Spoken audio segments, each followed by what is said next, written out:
বিসমিল্লাহির রহমানির রহিম। আল্লাহ তাআলা সূরা বাকারায় বনী ইসরাইলকে অনেকগুলো নিয়ামতের কথা স্মরণ করিয়ে দিয়ে তার পথে আহ্বান করেছেন। ৬৭ নং আয়াতে সূরা বাকারার গরু জবহের ঘটনার কথা বর্ণনা করেন, যে ঘটনানুসারে সূরা বাকারার নামকরণ করা হয়েছে।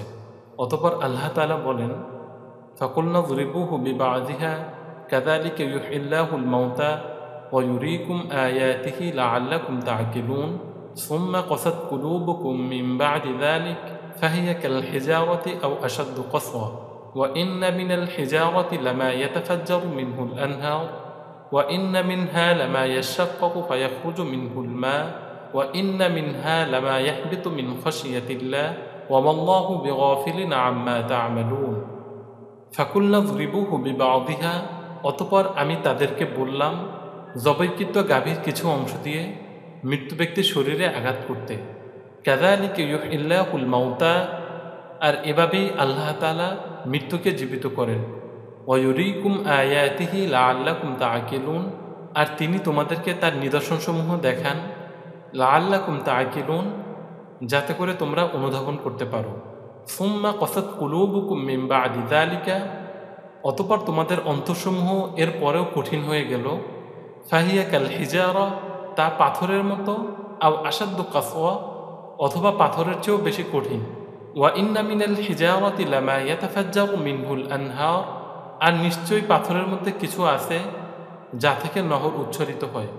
ওয়া ইন্না মিনহা লামা ইয়াশাক্কাকু ফায়াখরুজু মিনহুল মা, আর নিশ্চয়ই তার মধ্যে কিছু আছে যা চূর্ণ হয়। ফায়াখরুজু মিনহুল মা, ফলে তা থেকে পানি বের হয়। ওয়া ইন্না মিনহা লামা ইয়াহবিতু মিন খাশিয়াতিল্লাহ, আর নিশ্চয়ই পাথরের মধ্য থেকে কিছু পাথর এমনও রয়েছে যা আল্লাহ তাআলার ভয়ে ধসে পড়ে। ওয়ামাল্লাহু বিগাফিলিন আম্মা তা'মালুন, আর তোমরা যা কিছু করো তা থেকে আল্লাহ তাআলা গাফেল নন। আয়াতদ্বয়ের প্রথম আয়াতে আল্লাহ তাআলা বনী ইসরাঈলদের চোখের সামনে মৃত্যু ব্যক্তিকে জীবিত করা, অতঃপর তার খুনিকে শনাক্ত করার মতো স্পষ্ট মুজিজার কথা বর্ণনা করলেন। লাআল্লাকুম তা'কিলুন, যেন তারা হৃদয়ঙ্গম করতে পারে, অনুধাবন করতে পারে। আল্লাহ তাআলা তাদের ইলমুল ইয়াকিন তথা যুক্তি নির্ভর বিশ্বাসকে আইনুল ইয়াকিন চাক্ষুষভাবে প্রমাণিত করলেন। তারপরেও নিহত ব্যক্তির দ্বিতীয়বার মৃত্যুর পরে খুনি পুনরায় খুনের রায় অস্বীকার করে বসলেন, যার মাধ্যমে সে সরাসরি মুসা আলাইহিসসালামকে ও পরোক্ষভাবে আল্লাহ তাআলার নির্দেশকে অস্বীকার করল। যেহেতু এই ঘটনা আমাদের আলোচ্য বিষয় নয়, তাই আমরা সে আলোচনায় যাচ্ছি না। আল্লাহ তাআলার এত বড় মুজিজা দেখার পরেও বনী ইসরাঈলীদের ঈমানে তেমন কোনো পরিবর্তন আসেনি। উপস্থিত কিছু লোকদের মধ্যে সামান্য পরিবর্তন আসলেও তার স্থায়িত্বকাল ছিল না বললেই চলে। এজন্য আল্লাহ তাআলা বনী ইসরাঈলীদের অগণিত নিয়ামতাদির কথা বর্ণনার পরেই অন্তরকে পাথরের সাথে তুলনা করেছেন, বরং পাথরের চেয়েও আরও শক্ত বলে অভিহিত করেছেন। কেননা কিছু পাথর থেকেও পানি নির্গত হয়ে বয়ে চলে নদী ও সমুদ্র। এজন্য দেখা যায় পৃথিবীর প্রধান প্রধান নদীগুলোর উৎসই পাথুরে ও পাহাড়ি অঞ্চল থেকে। পাহাড়ের শিলার ফাটল বা ভূগর্ভস্থ জলস্তর থেকে জল বেরিয়ে এসে নদীর রূপ নেয়। আর কিছু পাথর রয়েছে যা তুলনামূলক কঠিন, তা ফেটে পানি নির্গত হয়ে প্রবাহমান ঝর্ণার রূপ নেয়। আর কিছু পাথর রয়েছে যা তুলনামূলকভাবে বেশি শক্ত ও কঠিন, তবুও তা আল্লাহ তাআলার ভয়ে প্রকম্পিত হয়ে পর্বতচূড়া থেকে সমতল ভূমিতে পড়ে। সুম্মা কসাত কুলুবুকুম মিন বা'দি যালিকা ফাহিয়া কাল হিজারাতি আও আশাদ্দু কসওয়া। আয়াতাংশে সুম্মা শব্দের শাব্দিক অর্থ পরে বা অতঃপর। সাধারণত সুম্মা শব্দটি ব্যবহার করা হয় কাজের তারতিব তথা একটার পরে আরেকটা কাজকে বোঝানোর ক্ষেত্রে। তবে এখানে ইস্তিবাদুল কসওয়া মানে দুটি বক্তব্যের মধ্যে বিস্ময়কর পার্থক্য বা অপ্রত্যাশিততা বোঝানোর জন্য ব্যবহার হয়েছে। আল্লাহ তাআলা বনী ইসরাঈলকে এত এত নিয়ামত দান করার পরেও তাদের অন্তর নরম হওয়ার পরিবর্তে আরও দিন দিন কঠোর হচ্ছে। অনেক মুফাসসিরগণ সুম্মালিত তারাখি অর্থ গ্রহণ করেছে। সেই হিসাবে আয়াতের অর্থ হবে, বনী ইসরাঈলীরা আইনুল ইয়াকিনের দ্বারা সামান্য প্রভাবিত হলেও পরক্ষণেই তা ভুলে দাসত্বের অনুসরণ শুরু করে। কসাত কুলুবুকুম, তোমাদের অন্তরসমূহ সীমাহীন কঠিন হয়ে গেছে। কসাত অর্থ কঠিন হয়ে যাওয়া। কসওয়া বলা হয় এমন জিনিস যা একই সাথে পুরো ও কঠিন। কুলুবুকুম, তোমাদের অন্তরসমূহ। কলবন শব্দের শাব্দিক অর্থ পরিবর্তিত হওয়া, যেহেতু কলব পরিবর্তিত হতে থাকে এজন্য কলবকে কলব বলা হয়, সেজন্য কোনো নিজাম পরিবর্তনের কার্যক্রমকে ইনকিলাব বলা হয়। মিমবাদি দালিকা, এত ঘটনাসমূহ ঘটার পরেও মিমবাদি দালিকা আয়াতাংশ দ্বারা সুম্মার অর্থ আরও তাকিদযুক্ত ও দৃঢ় হয়। ফাহিয়া কাল হিজারা, সুতরাং তোমাদের অন্তরসমূহ পাথরসমূহ হয়ে গেছে। আও আসাদ্দু কসওয়া, অথবা তার থেকেও আরও কঠিন হয়ে গেছে। আয়াতাংশের আও শব্দটি সাধারণত বাক্যের মধ্যে সন্দেহ ও দ্বিধার অর্থ প্রদান করে, কিন্তু আল্লাহ তাআলার ইলমের মধ্যে কোনো প্রকারের সন্দেহ নেই। আরবি ব্যাকরণে আও শব্দটি ৬টি অর্থে ব্যবহৃত হয়। এখানে আউলিল তানাউই তথা প্রকার বুঝাতে, অথবা আউলিল ইস্তেরাব তথা পূর্ববর্তী বাক্যকে আরও মজবুত করতে ব্যবহৃত হয়েছে। এর ব্যবহার পবিত্র কোরআনেও পাওয়া যায়।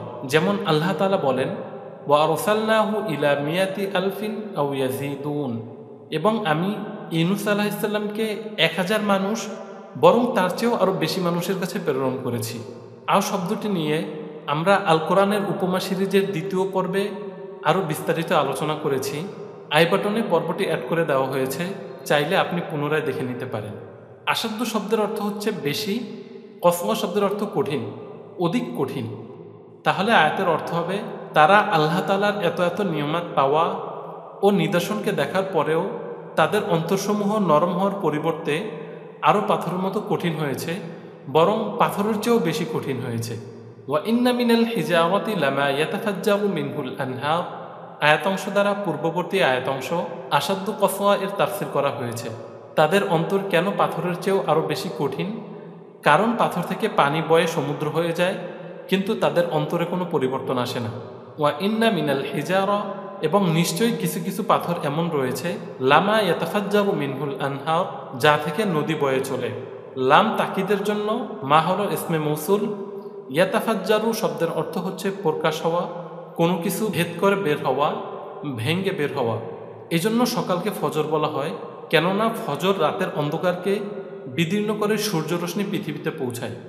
এখানে আল্লাহ তাআলা প্রথম স্তরের পাথরের বর্ণনা করেছেন, যে পাথর বাহ্যিকভাবে অত্যন্ত কঠিন ও শক্ত প্রকৃতির হলেও তা থেকে এত পরিমাণে পানি বের হয় যা আস্তে আস্তে প্রবাহমান নদী বা ঝর্ণায় রূপ নেয়, যা অত্যন্ত কোমলতার নিদর্শন। আরেক প্রকারের পাথর হলো যা প্রথম শ্রেণীর চেয়ে তুলনায় বেশি কঠিন, তবুও তা থেকে পানি বের হয়। ওয়া ইন্না মিনহা লামা ইয়াশাক্কাকু ফায়াখরুজু মিনহুল মা, আর কিছু পাথর এমন রয়েছে যা ফেটে যায়, ফলে তা থেকে পানি বের হয়। ইয়াশাক্কাকু অর্থ ফেটে যাওয়া বা বিদীর্ণ হওয়া। যদিও এ প্রকারের পাথরের থেকে কম পানি বের হয়, হতে পারে তা দ্বারা ছোট নালা বা নদ তৈরি হয়। তৃতীয় প্রকারের পাথর বা সবচেয়ে কঠিন পাথর হলো যা আল্লাহ তাআলার ভয়ে ভীত ও শঙ্কিত হয়ে পাহাড়ের চূড়া থেকে জমিনে গড়িয়ে পড়ে।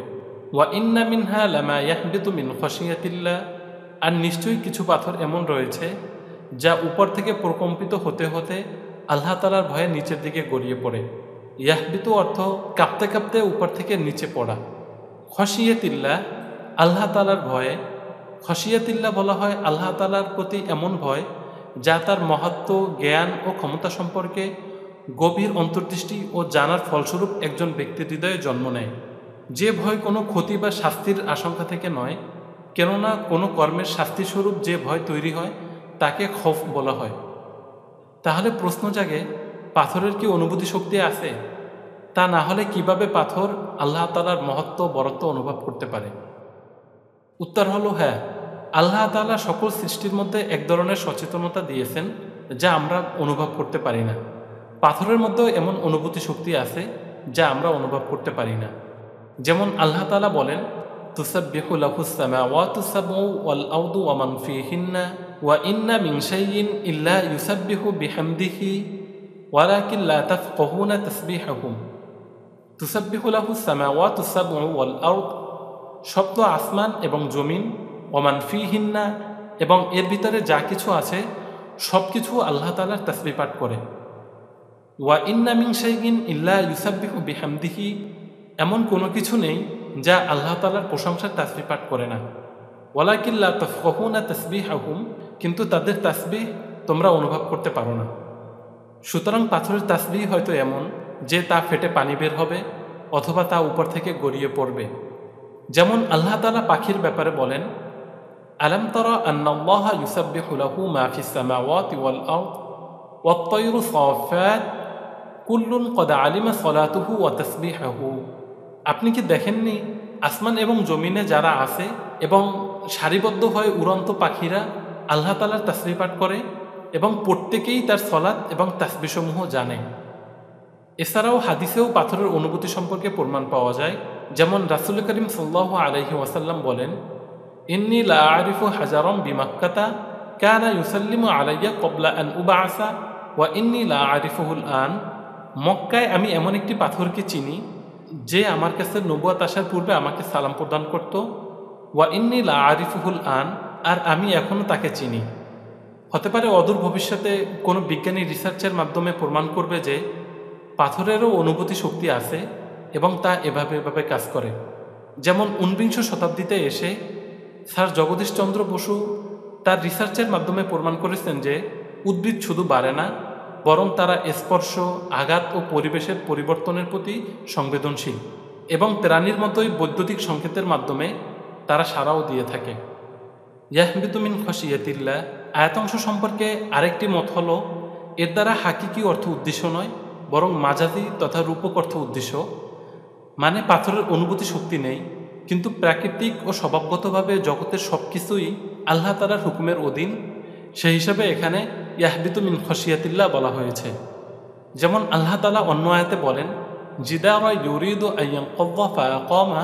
খজির আলাইহিসসালাম ও মুসা আলাইহিসসালাম এমন একটি দেয়াল দেখতে পেল যা ভেঙে পড়ার ইচ্ছা করল তথা ভেঙে পড়ার উপক্রম হলো, সুতরাং তিনি সেটাকে দাঁড় করিয়ে দিলেন। এই আয়াতে যেভাবে ভেঙে পড়ার ইচ্ছা শব্দকে রূপক অর্থে ব্যবহৃত হয়েছে, তেমনি আলোচ্য আয়াতেও আল্লাহ তাআলার ভয়ে পাথর পড়ে যাওয়া তথা বিভিন্ন প্রাকৃতিক কারণে পাথর উপর থেকে ধসে পড়ে। তবে অধিকাংশ মুফাসসিরগণ প্রথম অর্থকে গ্রহণ করেছেন। ওয়ামাল্লাহু বিগাফিলিন আম্মা তা'মালুন, আর তোমরা যা করো সে সম্পর্কে আল্লাহ তাআলা গাফেল নন। গাফলাত বলা হয় কোনো ব্যক্তি বা বস্তুকে ভুল কর্মে পরিত্যাগ করা বা কারো কথা ভুলে যাওয়া, আর নিশ্চয়ই আল্লাহ তাআলা এমন নন, বরং সৃষ্টিকুলের সকল ক্রিয়া প্রতিক্রিয়া সম্পর্কে তিনি সম্যক পরিজ্ঞাত ও সদা সতর্ক। সুতরাং আল্লাহ তাআলার নিদর্শনসমূহকে মিথ্যা জ্ঞানকারী তার রাসূল সাল্লাল্লাহু আলাইহি ওয়াসাল্লামকে অস্বীকারীরা সাবধান হও, তিনি তোমাদের সকল দুষ্কর্ম সংরক্ষণ করেন এবং এর যথাযথ বদলা তোমাদেরকে ফিরিয়ে দেওয়া হবে। আল্লাহ তাআলা কেন অন্তরকে পাথরের সাথে তুলনা করলেন?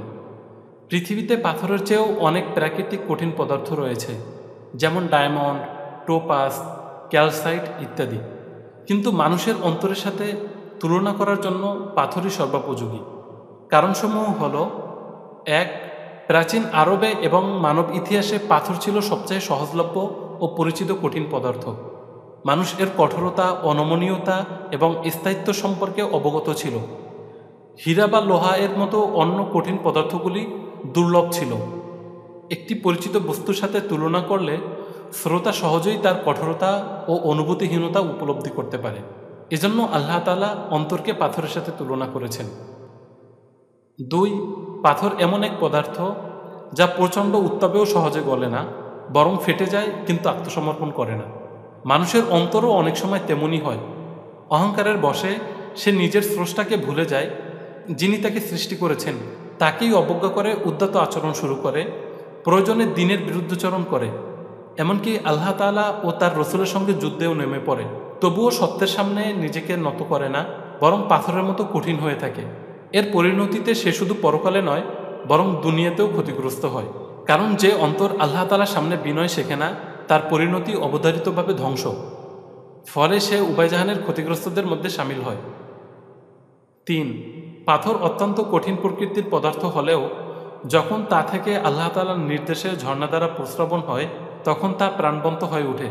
তেমনি মানুষের অন্তরেও যদি একবার আল্লাহ তাআলার ভয় ঢুকে যায়, তবে সেই অন্তর চিরদিন স্রষ্টার আনুগত্যে নত হয়ে থাকে, আর কঠোরতা গলে গিয়ে কোমলতায় পরিণত হয়। 4. আল্লাহ তাআলা বলেন, ফাত্তাকুন নারাল্লাতী ওয়াকুদুহান নাস ওয়াল হিজারা, তাহলে তোমরা সেই আগুনকে ভয় করো যার ইন্ধন হবে মানুষ এবং পাথর।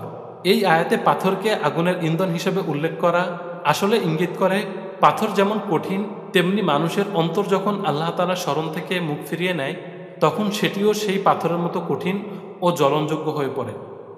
অর্থাৎ যার অন্তর ঈমান ও অনুতাপে নরম হয় না, সে অবশেষে সেই আগুনের জন্য জ্বালানি হয়ে যায়। সুতরাং পাথর কেবল কঠোরতার উপমা নয়, বরং গাফিল, জেদি ও অবাধ্য হৃদয়ের পরিণতির প্রতীক। যে অন্তর আল্লাহ তাআলার ভয় গ্রহণ করে না, তা একসময় সেই পাথরের মতোই জ্বলন্ত আগুনের ইন্ধনে পরিণত হয়। আল্লাহ তাআলা সূরা বাকারার ৭৪ নং আয়াতে ৩ প্রকারের পাথরের মাধ্যমে ৩ শ্রেণীর মানুষের অন্তরের উপমা দিয়েছেন। প্রথম স্তরের পাথর হলো এমন পাথর যা দিয়ে পানি নির্গত হয়ে প্রবাহমান সমুদ্র বয়ে যায়। এর উপমা দেয়া হয়েছে নবী ও রাসূলগণের অন্তরের সাথে। তাদের অন্তরের ফয়েজ ও বরকত দ্বারা সমগ্র বিশ্ব ফায়দা হাসিল করে এবং তাতে বিন্দু পরিমাণ কমতি হয় না।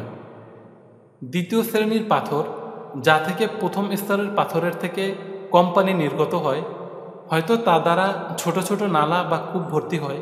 এর উপমা হলো উম্মতের আলেম উলামা ও মুত্তাকি পরহেজগারগণের অন্তরের সাথে। তাদের থেকেও উম্মতের অনেক মানুষ ফায়দা হাসিল করতে পারে।